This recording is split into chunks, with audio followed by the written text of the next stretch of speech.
क्या होता है माफियाओं के साथ। माफिया एक एक कर खत्म कर दिए गए उत्तर प्रदेश में। अतीक हो, अशरफ हो या दूसरे माफिया हो, अतीक और अशरफ की हत्या हुई, ये तस्वीरें आपने देखी। अब जो भी माफिया सर उठाएगा उस पर इसी तरह की कार्रवाई हो जाती है। अब आपको अगली तस्वीर में दिखाऊं, अतीक के सुपुत्र का एक वीडियो आया है। अतीक और अशरफ का वीडियो इसीलिए दिखाया, अतीक के बेटे अबान का वीडियो आया है कि अबान एक शादी में गए हैं और उसमें जो गाना पीछे चल रहा है रील जारी करके, उस पर आपत्ति। सुनिए जरा। सामने वाले को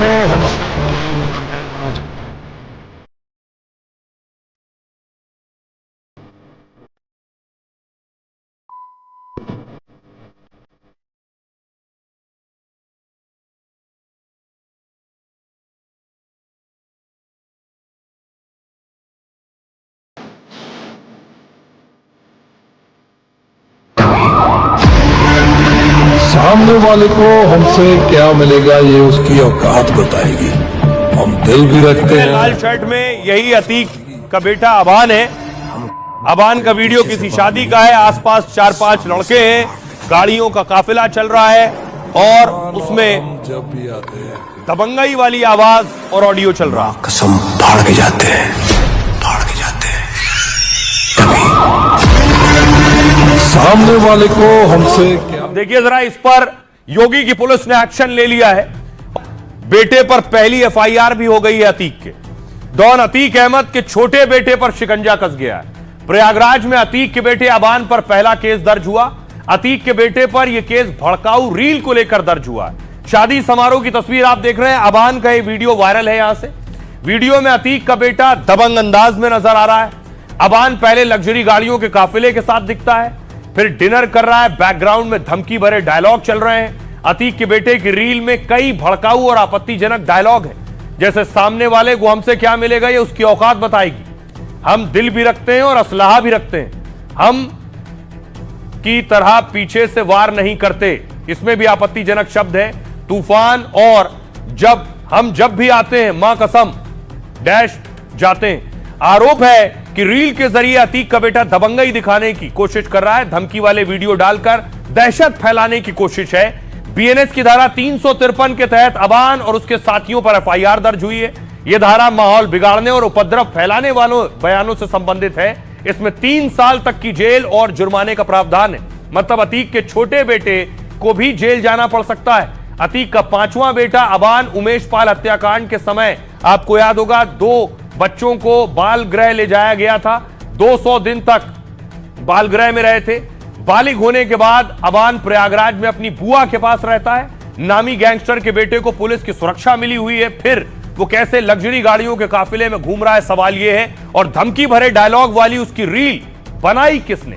क्या अतीक के बेटे के कहने पर रील बनी? पुलिस इसकी भी जांच कर रही है। आइए आपको सुनवाता हूं, सुनिए जरा वकील क्या कह रहे हैं इस पर। सेक्शन 53 है वो ज्यादा सीरियस ऑफेंसेस को कवर करता है, कि जैसे कि किसी के ऊपर हमला और खासकर अगर किसी सरकारी मुलाजिम पे अगर कोई भी जानलेवा हमला होता है, प्रयास होता है, तो इसमें सख्त प्रावधान है और पुलिस को बिना किसी वारंट के अधिकार है कि वो एक्यूज्ड को अरेस्ट कर सकता है। अब ये पहली बार ऐसा नहीं है। अतीक के बेटे जो हैं ज्यादातर जेल में, 2 बाहर थे, उनमें भी एक पर एफआईआर हो गई है। पिछले दिनों मैंने आपको तस्वीर दिखाई थी अतीक के। ये जो अबान की तस्वीर आप देख रहे हैं, जिसके बारे में अभी आपको बताया, ये अपने भाई अली से मिलने जब जेल गया था, ये वो तस्वीर है। चेहरा छिपाकर वो निकलता हुआ दिखाई दे रहा है। अली से मिलने के लिए जब वो जेल पहुंचा था।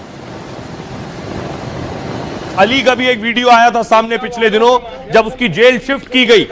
अली को झांसी जेल शिफ्ट किया गया, ये उस वक्त का वीडियो है। मुख्यमंत्री जी से निवेदन है कि अब और ना सताया जाए, जो कुछ हो गया है सो हो गया, और जो अन्यथा सताया जा रहा है उससे बचा ले। अन्यथा सताया जा रहा है उससे बचा ले मुख्यमंत्री जी।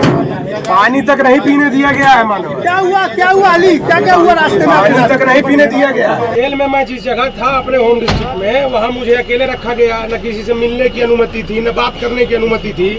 अब बताइए, भेज दिया गया वहाँ से 400-500 किलोमीटर दूर। रास्ते में कोई दिक्कत? अब बताइए, इतने छोटे से चेम्बर में 5-6 आदमी बैठे हैं, अब बताइए दिक्कत नहीं होगी? किसी प्रकार का डर तो नहीं लगा? मैं आगे जानता है कि आप सुरक्षित रहेंगे कि नहीं रहेंगे।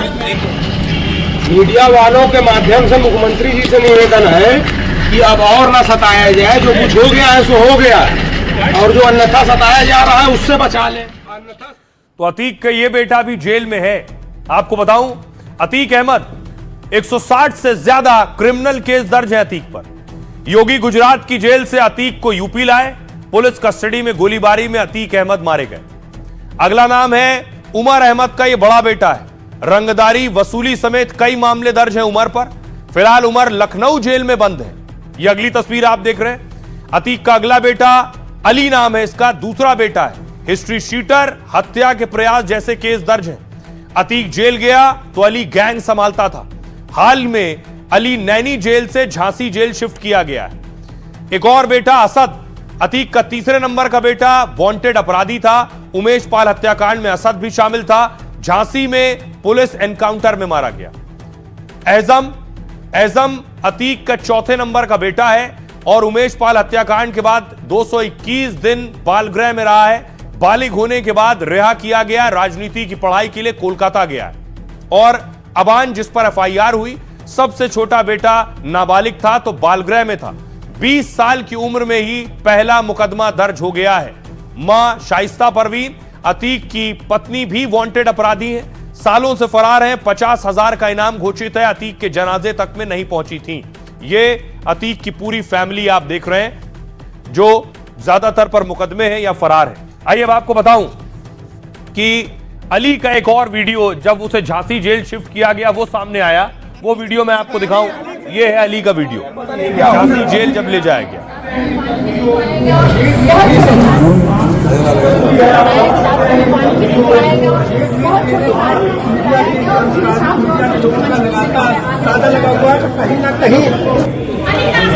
अली सबसे ज्यादा डर किस चीज का सताया? पता नहीं क्या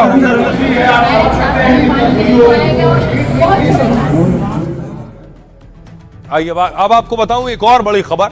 यूपी की बात हो रही है तो यूपी के संभल, जो पिछले काफी वक्त से सुर्खियों में रहा है। संभल की जामा मस्जिद का सर्वे हुआ और सर्वे के बाद दंगे हुए।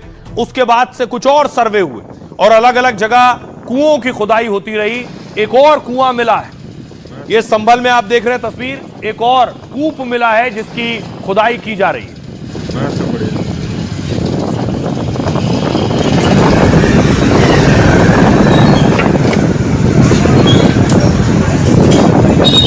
अब देखिए जरा, इन कूप की कहानी भी है। क्या कहता है ये कूप? यूपी का संभल एक बार फिर से चर्चा में है। 46 साल से बंद एक कुएं की खुदाई हो रही है और भारी पुलिस बल और अधिकारी मौके पर हैं, क्योंकि यह कुआं मुस्लिम बहुल इलाके में है। कुआं जामा मस्जिद से महज 1.5 किलोमीटर दूर मिला है। एक बड़े पेड़ के नीचे चबूतरा था, उसे हटाया तो वहां कुआं मिला। चर्चा यह है कि योगी ने संभल के पुराने दंगों की फाइल खोल दी है, क्योंकि कुछ दिन पहले योगी ने कहा था दंगों के सारे चैप्टर खुलेंगे। योगी ने 1978 में 184 हिंदुओं की सामूहिक हत्या की बात की थी, तो क्या उनमें से ही किसी का शव इस कुएं में जिसके लिए खुदाई हो रही है? सवाल यह है कि कुएं का रहस्य क्या है? 1978 के दंगा पीड़ितों ने प्रशासन को पत्र लिखकर मांग की थी। कहा था कुएं की खुदाई कर साक्ष्यों की पड़ताल की जाए। दरअसल 1978 में कारोबारी राम शरण रस्तोगी की हत्या हुई थी। दंगे में हुई हत्या के बाद उनका शव कुएं में फेंकने का शक है। प्रशासन अब खुदाई कर अस्थि कंकाल की तलाश कर रहा है। वैसे संभल में पुराने कुएं और कूपों को संवारने का काम भी हो रहा है। एक साल में अब तक 16 पुराने